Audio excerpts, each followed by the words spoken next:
Hello students, आज हम करने जा रहे हैं कॉम्प्लेक्स नंबर की मिसलिनियस एक्सरसाइज का क्वेश्चन नंबर 17। इसमें हमें कह रहे हैं कि if alpha and beta are different complex number की अल्फा एंड बीटा हमें दो डिफरेंट कॉम्प्लेक्स नंबर दिए हैं। जैसे कि अल्फा हमें दिया हो कुछ a प्लस आयोटा बी और बीटा हमें दिया हो कुछ a1 प्लस आयोटा b1 मान लेते हैं कि मतलब डिफरेंट कॉम्प्लेक्स नंबर दिए हुए हैं। तो फिर हमारे पास b का मॉडुलस क्या है 1। Then find the value of modulus of beta minus alpha upon 1 minus alpha minus beta. ये सम बहुत ही इंपॉर्टेंट है। इसको करने के लिए हमें एक फॉर्मूला चाहिए जो कि कॉम्प्लेक्स नंबर का कॉन्जुगेट से बनता है, जो कि कॉम्प्लेक्स नंबर के कॉन्जुगेट से बनता है। सबसे पहले हम वो फॉर्मूला बना लेते हैं। जैसे कि हमें कॉम्प्लेक्स नंबर दिया है z equal to x plus iota y. हम इसका अब क्या लेंगे कॉन्जुगेट। कॉन्जुगेट क्या बन जाता है x प्लस आयोटा वाई का कॉन्जुगेट क्या होता है x माइनस आयोटा वाई। अब हम क्या करेंगे इस कॉम्प्लेक्स नंबर को और इसके कॉन्जुगेट को आपस में multiply. z multiply by z bar मतलब उसका conjugate. x plus iota y multiply by x minus iota y. अब यहाँ पे a plus b a minus b की टर्म बन गई ना, तो इस पे हम क्या फार्मूला लाएंगे a square minus b square. Iota की स्क्वायर -1 होती है, वो पुट किया तो हमारे पास क्या बन गया x square plus multi plus y square. Z और उसके कॉन्जुगेट को मल्टीप्लाई करने पर हमारे पास बन गया x square plus y square. और आपको आर का फॉर्मूला तो पता ही होगा। जैसे कि आर हमारे पास क्या होता है, आर हमारा होता है root of x square plus y square. और आर हम किसका निकालते हैं, किसी कॉम्प्लेक्स नंबर का निकालते हैं ना। जैसे z equal to x plus iota y है हमारा कॉम्प्लेक्स नंबर होता है और उसका ही तो हम आर फाइंड करते हैं। और आर का फॉर्मूला है root of x square plus y square. R को हम क्या कहते हैं मॉडुलस ऑफ कॉम्प्लेक्स नंबर, क्योंकि हम कॉम्प्लेक्स नंबर की ही तो वैल्यू फाइंड कर रहे हैं। हम यही तो कहते हैं आर को मॉडुलस। मॉडुलस मतलब क्या होता है, हम मॉडुलस मतलब होता है मोड। और किसका कर रहे हैं मॉडुलस कॉम्प्लेक्स नंबर का, क्योंकि x और y की ही तो वैल्यू निकाल रहे हैं आर में हम। इसको हम मॉडुलस ऑफ z लिख सकते हैं ना, मतलब r को हम मॉडुलस ऑफ z कह सकते हैं ना, क्योंकि हम r मतलब है मॉडुलस और मॉडुलस मतलब ये वाला साइन, और हम r निकाल किस कर रहे हैं कॉम्प्लेक्स नंबर का। हम उसको मॉडुलस ऑफ z लिख सकते हैं। और हमें किसकी वैल्यू चाहिए x square plus y square की, क्योंकि हमें इसको फॉर्मूले में डिनोट करना है। अब इसमें x square plus y square के रूट को हटाने के लिए हम क्या करेंगे, इस रूट को हटाने के लिए हम करेंगे स्क्वायर बोथ साइड। स्क्वायर करने के बाद ये क्या बन गया मॉडुलस ऑफ z का स्क्वायर, और ये स्क्वायर रूट और स्क्वायर आपस में कैंसिल हो गया, तो ये क्या बन गया x square plus y square. ऐसे का ऐसे ही रह गया। यहाँ से हमें पता चल गया x square plus y square modulus of z के स्क्वायर के बराबर होता है। इसको यहाँ पे लिख देंगे। z multiply by z bar equal to modulus of z का स्क्वायर। ये हमारा बन गया कॉन्जुगेट का फॉर्मूला, जिससे हम ये सम को क्या करेंगे सॉल्व करेंगे। ये हमारा मेन फॉर्मूला है इस सम को सॉल्व करने के लिए। फॉर्मूला इसको आप याद कर लीजिएगा, और इसको मैंने आपको ड्राइव कैसे करते हैं ये भी बता दिया है। ये हमारा क्या है मेन फॉर्मूला है। अब हम क्या करेंगे, ये मेन फार्मूला लिख लेंगे z multiply z bar modulus of z का स्क्वायर, और इसको a मान लेंगे। ये फार्मूला हमने इसलिए ही तो बनाया है ताकि हम इसमें यूज कर सकें। सबसे पहले लिख लिया फार्मूला। अब हमको क्या कहा है उन्होंने, find modulus of this function beta minus alpha upon 1 minus alpha bar into beta. ये हमारे अंदर वाली टर्म जो है वो z ही तो होगी ना, क्योंकि हमने z ऑफ का ही तो मॉडुलस फाइंड करना है। मतलब इसको हमने क्या कर लिया लेट z मान लिया, इसको beta minus alpha upon 1 minus alpha bar alpha का कॉन्जुगेट इंटू बीटा। अब फार्मूले के अकॉर्डिंग हमें फाइंड करना होगा z का कॉन्जुगेट। z का कॉन्जुगेट फाइंड करने के लिए हम इसके ऊपर बार का साइन डालेंगे, नीचे वाली टर्म के ऊपर भी बार का साइन आएगा। अब आपको तो पता ही है कि किसी भी टर्म का कॉन्जुगेट फाइंड करने के लिए हम उसके ऊपर बार का साइन डालते हैं। देन हम क्या करते हैं कि उसकी आयोटा वाली टर्म का साइन चेंज कर देते हैं। जैसे कि इसमें x प्लस आयोटा वाई था, आयोटा वाली टर्म का साइन क्या हो गया माइनस आयोटा वाई। बट इसमें तो आयोटा दिया ही नहीं है, बट हमें ये पता है कि बीटा एंड अल्फा हमारे कम्प्लेक्स नंबर ही है, पर हमने उसको कम्प्लेक्स नंबर की फॉर्म में अभी लिखा नहीं है, पर है तो वो कम्प्लेक्स नंबर ही है। सो इसलिए अभी हम उसके साइन नहीं चेंज करेंगे, पर इनके अलग अलग के ऊपर कॉन्जुगेट का साइन डाल देंगे। जैसे कि बीटा के ऊपर अलग डाल दिया, अल्फा के ऊपर अलग, और नीचे भी 1 के ऊपर अलग। यहाँ पे अल्फा के ऊपर एक साइन पहले ही था कॉन्जुगेट का और एक और, सो 2 बार। बीटा के ऊपर भी कॉन्जुगेट का साइन, अब बीटा का कॉन्जुगेट ऐसे ही, अल्फा का भी ऐसे ही। अब देखिए 1 का कॉन्जुगेट 1 नहीं हो जाएगा, जैसे कि आपको पता ही है 1 का कॉन्जुगेट, जैसे कि कोई भी कम्प्लेक्स नंबर है 1 प्लस आयोटा 0, ये हमारा 1 का ही तो होता है, क्योंकि 1 के बीच 1 हमारा रियल नंबर ही और इमेजिनरी टर्म कोई दी नहीं तो वो 0 हो जाती है। ये हमारा कम्प्लेक्स नंबर हो गया। जब इसका कॉन्जुगेट फाइंड करेंगे, जैसे 1 प्लस आयोटा 0 का कॉन्जुगेट, तो आयोटा वाली टर्म का साइन चेंज होता है, तो ये क्या बनेगा 1 माइनस आयोटा इंटू 0। इसका साइन भी चेंज हो गया तो कोई फर्क ही नहीं पड़ा, आंसर तो क्या रहा 1 नहीं रहा। सो इसलिए हम 1 का कॉन्जुगेट को 1 लिख सकते हैं, क्योंकि उस पर कोई फर्क ही नहीं पड़ा, क्योंकि आयोटा वाली टर्म का साइन चेंज होता है। सो 1 तो रहेगा 1 ही, सो हम इसमें 1 को 1 ही लिख देंगे। और अल्फा कॉन्जुगेट इंटू कॉन्जुगेट को हम क्या लिख सकते हैं, जैसे कि हमारे पास अल्फा की टर्म है a प्लस आयोटा बी। जब हम अल्फा को कॉन्जुगेट करेंगे तो आयोटा वाली टर्म का साइन चेंज हो गया, सो ये बन गया a माइनस आयोटा बी। और जब हम अल्फा का एक बार और कॉन्जुगेट करेंगे तो ये हमारा क्या बन जाएगा a प्लस आयोटा बी। सो ये वही टर्म नहीं बनेगी जो हमारी अल्फा की थी। सो अल्फा बार कॉन्जुगेट का कॉन्जुगेट किसके बराबर आ गया, अल्फा के ही, क्योंकि अल्फा कॉन्जुगेट का कॉन्जुगेट a प्लस आयोटा भी है और हमारा अल्फा भी a प्लस आयोटा भी है। सो अल्फा कॉन्जुगेट का कॉन्जुगेट को हम अल्फा लिख सकते हैं ना। सो ऐसे हम यहाँ पे अल्फा कॉन्जुगेट के कॉन्जुगेट को अल्फा लिख देंगे और बीटा को बार डाल देंगे। अब इस फार्मूले के अकॉर्डिंग हमें z को उसके कॉन्जुगेट के साथ मल्टीप्लाई करना है। सो हम करेंगे z मल्टीप्लाई बाय z का conjugate and mode of z की स्क्वायर। मतलब हम ऐसे लिख लेंगे, इसको फर्स्ट मान लेंगे, इसको सेकंड।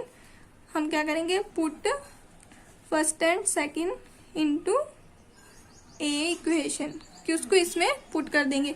अब इसको पुट करेंगे तो क्या बनेगा, beta minus alpha upon 1 minus alpha bar beta multiply by beta की बार माइनस अल्फा की बार 1 माइनस अल्फा इंटू बीटा की बार।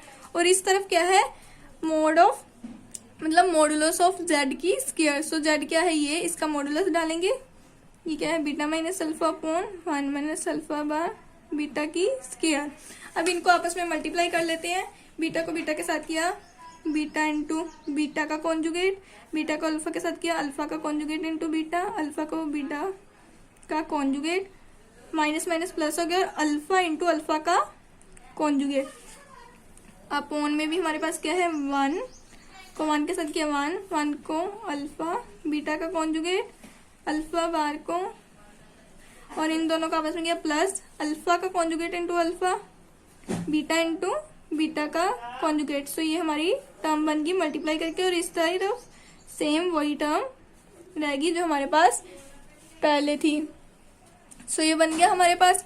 अब आप देखो यहाँ पे हमने क्या किया था, ये हमारा है कम्प्लेक्स नंबर और ये क्या है कम्प्लेक्स नंबर का कॉन्जुगेट, और कम्प्लेक्स नंबर और उसके कॉन्जुगेट को मल्टीप्लाई करके क्या बना, उस कम्प्लेक्स नंबर का मॉडुलस और उसका स्क्वायर।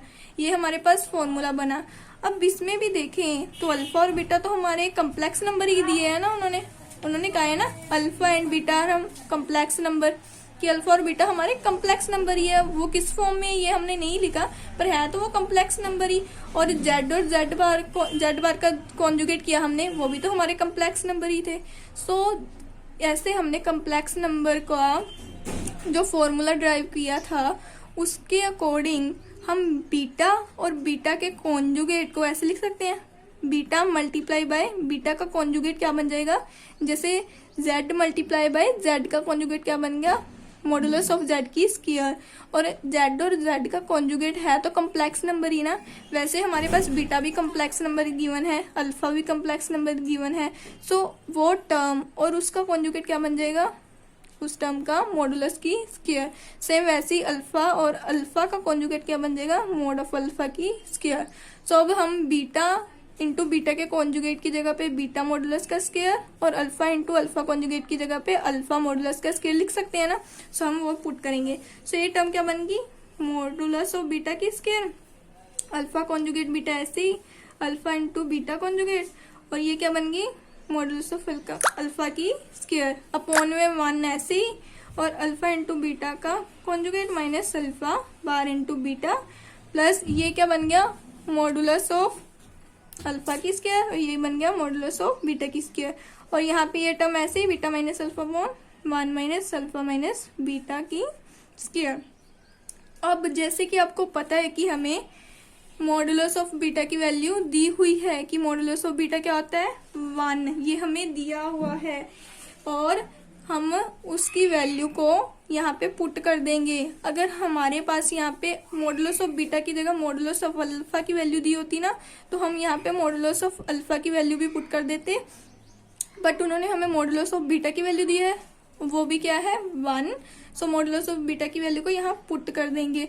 और ये फार्मूला लगाने का मेन रीजन ही ये था कि जो ये बीटा है ना, बीटा की वैल्यू गिवन थी, और हमें पता था इस फार्मूले की मदद से एंड में हमारे पास ऐसी टर्म बन जाएगी जहाँ से हमें मॉडुलस ऑफ बीटा मिल जाएगा।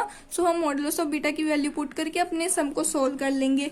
पर अगर ऐसी इक्वेशन नहीं, मतलब ऐसे modulus of beta equal to 1 हमें ना दिया होता उन्होंने, तो हम फिर कोई और मेथड सोचते कि किस मेथड के साथ सोल्व करें। सो अभी तो हमें मॉडुलस ऑफ बीटा दिया है, सो हम वो वैल्यू पुट करेंगे और इसको सॉल्व करेंगे। सो मॉडुलस ऑफ बीटा की वैल्यू पुट करेंगे। क्या है मॉडुलस ऑफ बीटा की वैल्यू, पहले मैं टर्म लिख लेती हूँ। क्या है, मॉडुलस ऑफ बीटा की square minus alpha conjugate beta minus alpha into beta conjugate plus modulus of alpha की स्क्वायर अपॉन में क्या है 1 माइनस अल्फा ऑफ बीटा का कॉन्जुगेट माइनस अल्फा का conjugate beta plus modulus of alpha modulus of beta equal to beta minus alpha upon 1 minus alpha conjugate beta की square. अब modulus of beta हमें क्या दिया है 1, सो 1 पुट करेंगे, क्योंकि 1 का स्क्वायर वैसे 1 नहीं रहता है, फिर भी हम लिख लेते हैं अल्फा का conjugate beta minus alpha into beta modulus of alpha की स्क्वायर ऐसे ही, नीचे की टर्म भी सेम वैसे ही। अब यहाँ पे भी हम मॉडुलस ऑफ बीटा का 1 पुट करेंगे और इधर वाली टर्म भी हमारे पास ऐसी ही रह जाएगी। अब 1 का स्क्वायर तो 1 ही रहता है, सो उसको 1 लिख देंगे, बाकी टर्म सेम वैसे ही।